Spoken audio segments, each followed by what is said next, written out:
Are you curious how much available boot space there is in a Toyota Corolla sedan from 2006 to 2012? Then check out this video.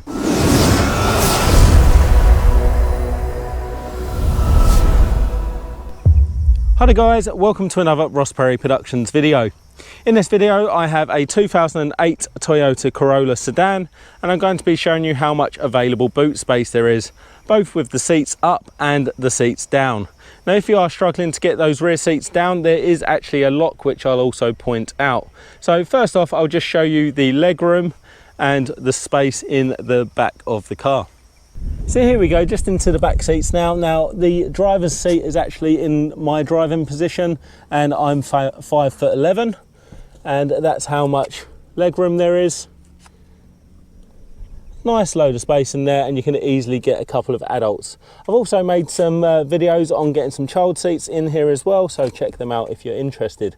Now normally you would just pull these toggles up and that would allow you to bring the seat forward, but as you can see these currently aren't operating, and I'll show you where the lock for those is in just a second. Next we're going to have a look in the boot, which for a sedan is actually quite good.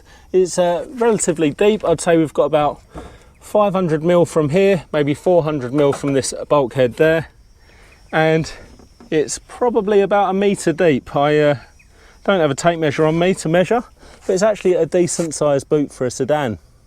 So like I say, there is a lock that inhibits the rear seats from being folded down, and it's actually on the back of the seat. So we're just going to go ahead and flick both of those up, and now that will allow the lock-in mechanism to actually unlock the seats so we can fold them down, which is nice and simple. We'll start with the smaller half.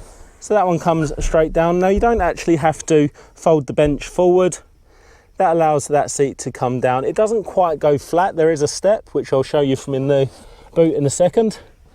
And now what we're gonna have to do is for this third seat belt, we're actually gonna move it around the outside of the seat like that. And then just do the same with this seat. And then you can pull that out the way. So there you go, that's how much space we've got once the seat is actually folded. So like I say, there is this dropped bulkhead, which is your sort of restriction, but you could easily fit a nice set of skis in there or golf clubs. You wouldn't have any problem getting them in, or maybe even a swag or some camping gear. So let me show you just from inside the boot. So now with them seats down, you can see we've got a nice load of space all the way through to the front seats there. But there is this step that rises probably about 120mm up into the air. But like I say, nice ample sized boot. There you go. Well, I hope you found that video helpful. If you did, please go ahead, give me the thumbs up, leave me a comment down below, check out some of my other videos and subscribe to my channel.